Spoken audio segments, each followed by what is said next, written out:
Assalamualaikum warahmatullahi wabarakatuh. Hello everyone, I'm Syakilatu Shadia. So on this occasion, I would like to explain about part of speech. So let's check it out. First of all, we must know what is part of speech. So part of speech refers to the different categories of words in English grammar, classified based on their roles and function in a sentence structure. There are 8 types of part of speech: noun, pronouns, adjective, adverb, verb, preposition, conjunction, and interjection. Alright, the first one is nouns. Nouns are words that represent people, place, things, or ideas. They can be categorized into various types based on their characteristic and function. Here are some common types of nouns along with examples. The first one is common nouns. These refer to general categories of people, place, things, or ideas. They are not capitalized unless they begin a sentence. Example: cat, city, book, tree, dog. And next is proper nouns. These refer to specific individuals, place, or things and are always capitalized. Examples: John, Paris, the Great Gatsby, Eiffel Tower. And the next is concrete nouns. These represent tangible, physical objects that can be seen, touched, smelled, tasted, or heard. Examples: car, apple, beach, music, table. Next is abstract nouns. These refer to intangible concepts, qualities, feelings, or ideas that can be perceived through the sense. Examples: love, courage, happiness, knowledge, freedom. And next, in countable nouns. These can be counted as individual units and have both singular and plural forms. Examples: apple, singular, apples, plural, book, and books. And next is uncountable nouns. These represent substance, concepts, or ideas that cannot be counted as discrete units. Examples: water, sugar, advice, information, happiness. And next is collective nouns. These refer to groups of people, animals, or things as a single unit. Examples: team, family, herd, flock, audience. And next is compound nouns. These are formed by combining two or more words to create a new noun. Example: toothbrush, basketball, raincoat, greenhouse. And next is possessive nouns.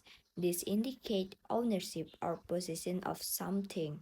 Examples: John's car, cat's tail, company's logo.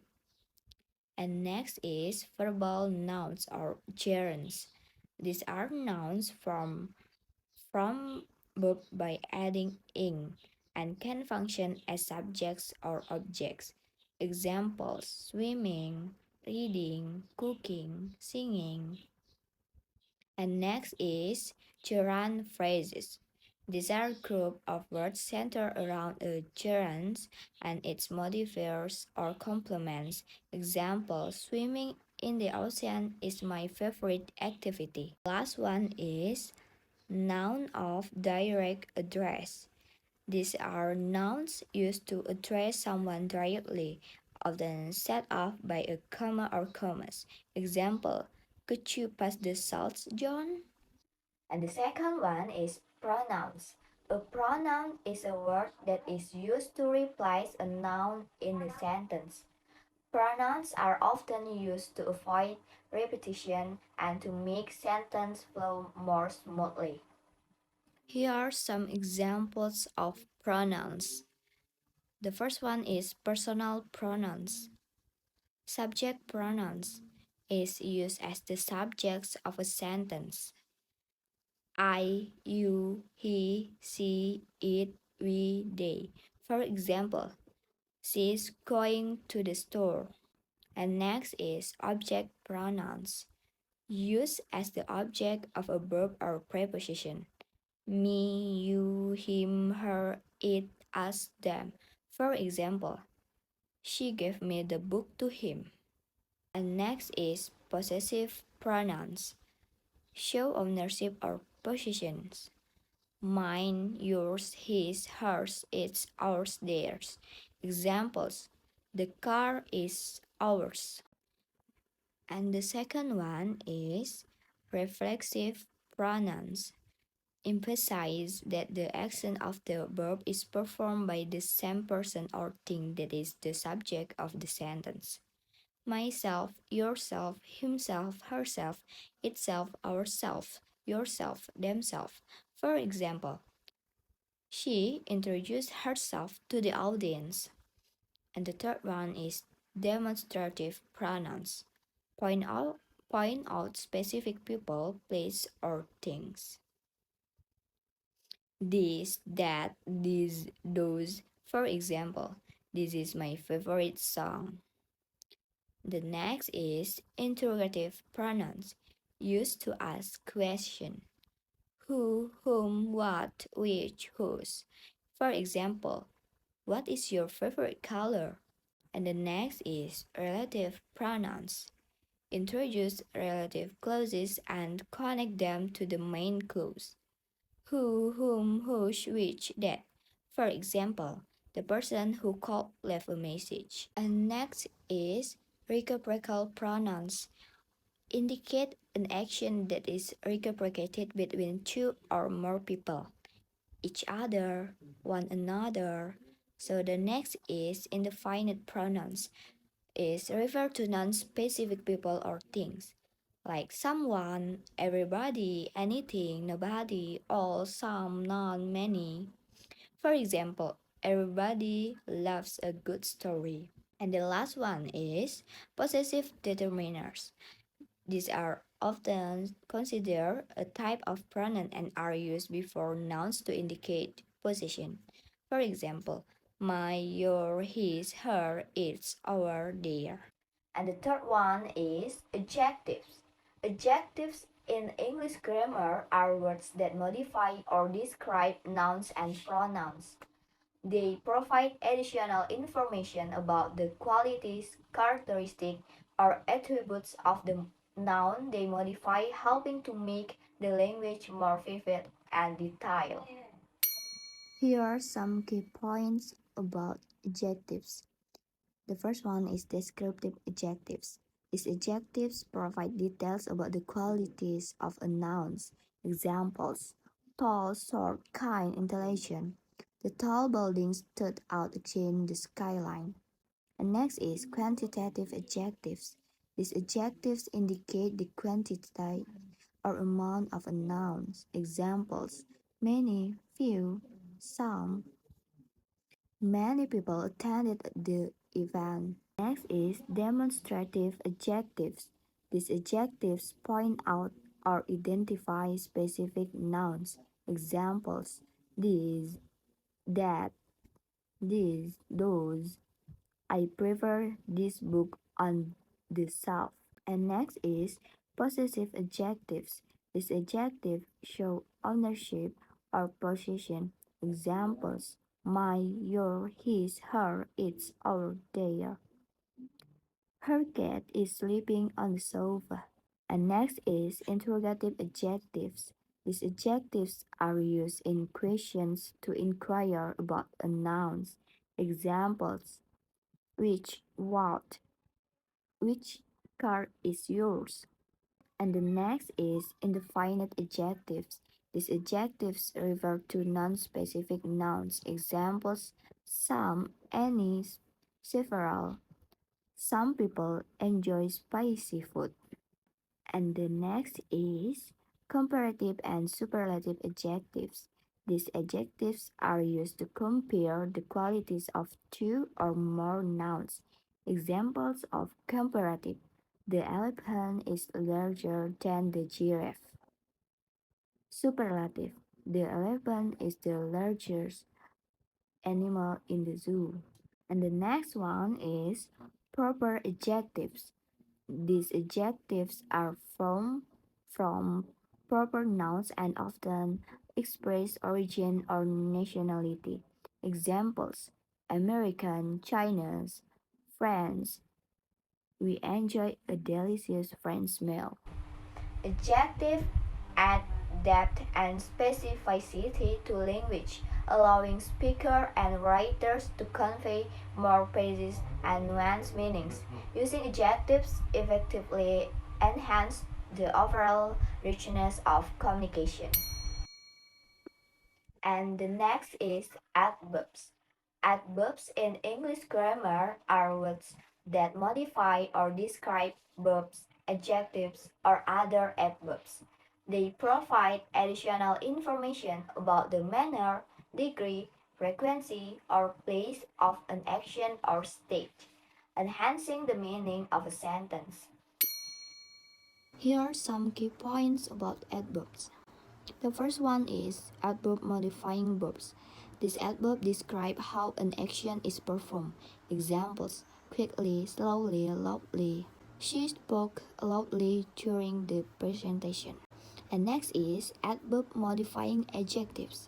This adverb describe the degree or intensity of an adjective. Examples: very, too, quite. The movie was very exciting. Next is adverbs modifying other adverbs. These adverbs describe the manner or degree of another adverb. Examples: very, extremely, quiet. She finished the race extremely quickly. Next is adverbs of time. These adverbs indicate when an action takes place. Examples: now, soon, yesterday. I will meet you soon. And next is adverbs of place. These adverbs indicate the location or direction of an action. Examples: here, there, everywhere. The kids are here.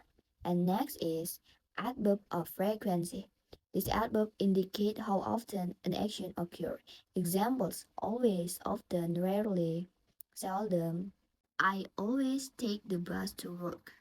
And next is adverbs of degree. These adverbs modify adjectives or other adverbs to show the extent or intensity. Examples: very, too, so. The weather is too hot today. And next is interrogative adverbs. These adverbs are used in question to inquire about the manner, place, time, and etc. Examples: how, when, where, when will you arrive? The last one is relative adverb. This adverb introduce relative clauses and often indicate place, time, or reason. Examples: where, when, why. I remember the day when we first met. Adverbs add precision and detail to sentences, helping to clarify the circumstances under which an action or state occurs. Using adverbs effectively enhances the overall clarity and expressiveness of language. And next is verb. In English grammar, a verb is a word that expresses an action, occurrence, or state of being. Verbs are essential components of sentences, playing a central role in conveying information about what is happening, has happened, or will happen. Here are some key points about verbs. The first one is action verbs. These verbs indicate a physical or mental action. Examples: run, eat, think. For example, she ran to catch the bus. And next is linking verbs. This verb connect the subject of sentence to a subject complement, which describes or renames the subjects. Examples: am, is, are, was, were, seem, become. The flowers are beautiful. Next is helping verbs or auxiliary verbs. Auxiliary verbs.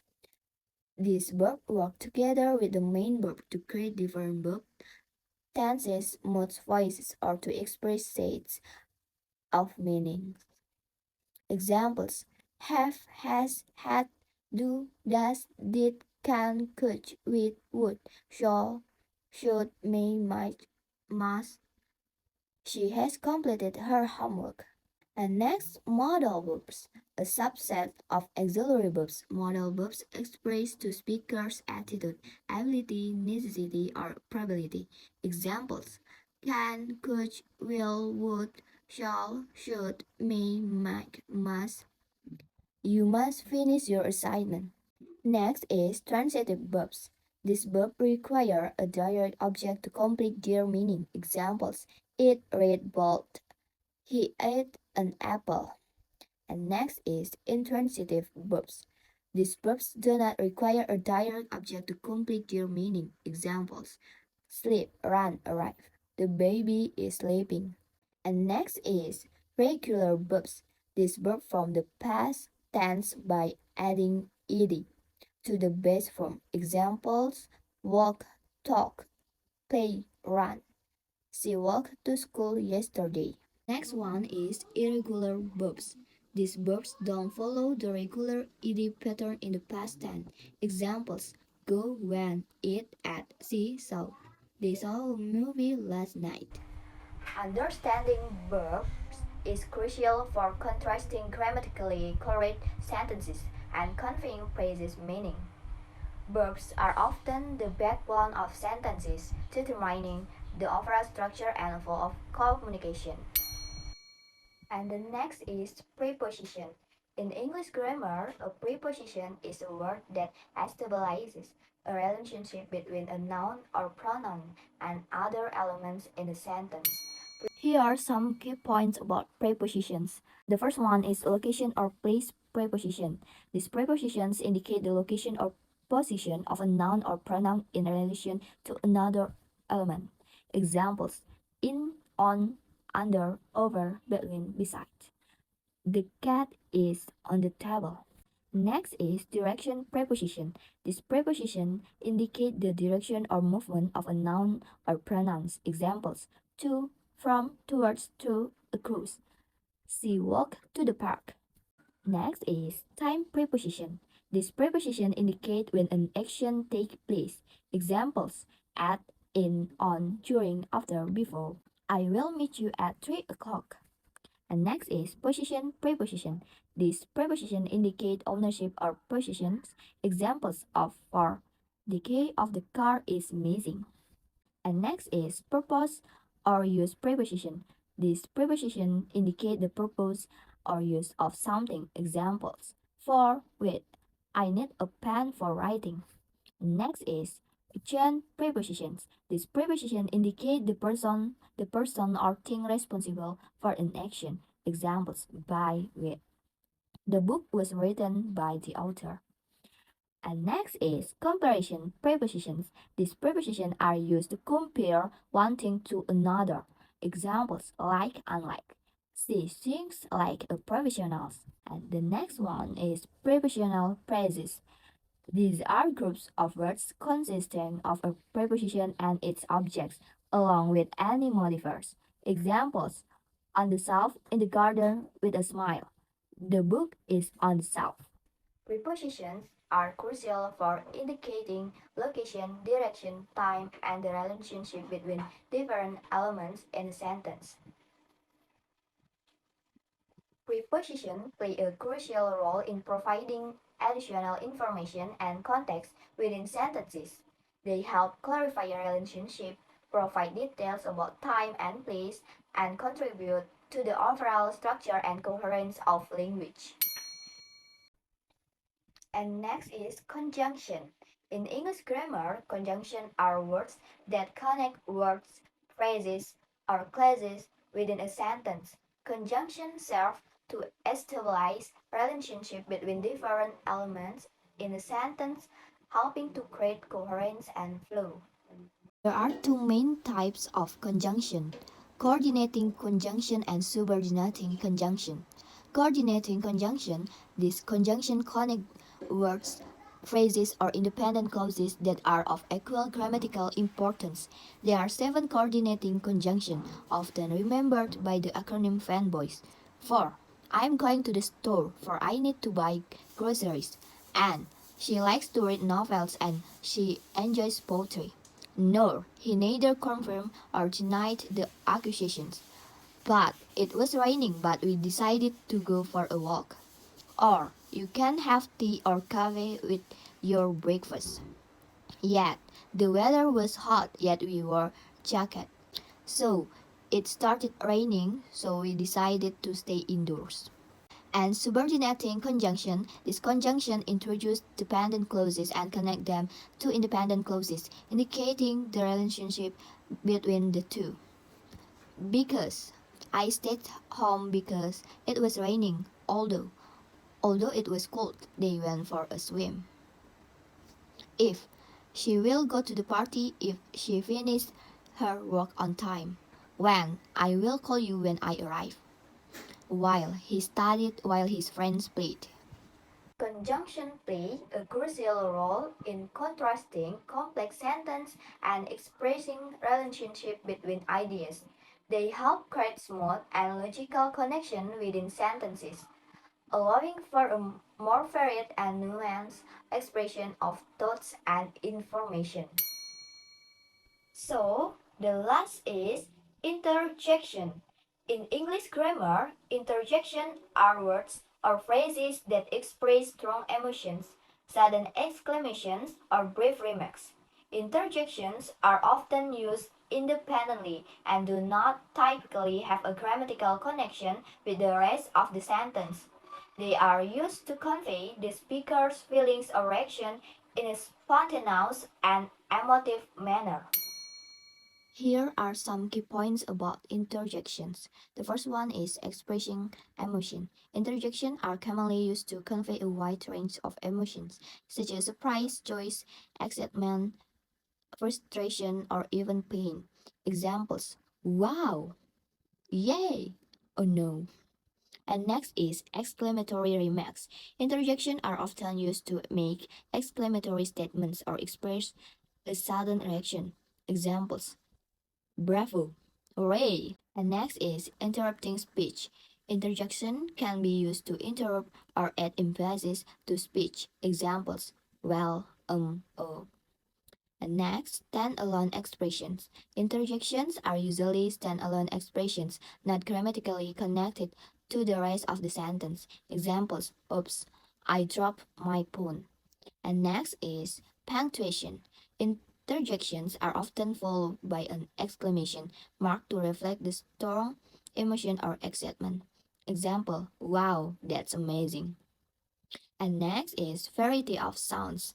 Interjections can be single words, phrases, or even sounds that convey a particular emotion. Examples: uh-huh, shh, ugh. The last one is informal language. Interjections are generally informal and add a conversational or colloquial tone to the language. Examples: oh yeah? How are you doing? It's important to note that while interjections add emotion and emphasize to language, they are not always grammatically necessary for a sentence to be. I think that's all material about part of speech. Hopefully it was helpful and useful. So, if there's been mistakes, please be excused. Wassalamualaikum warahmatullahi wabarakatuh. Bye bye.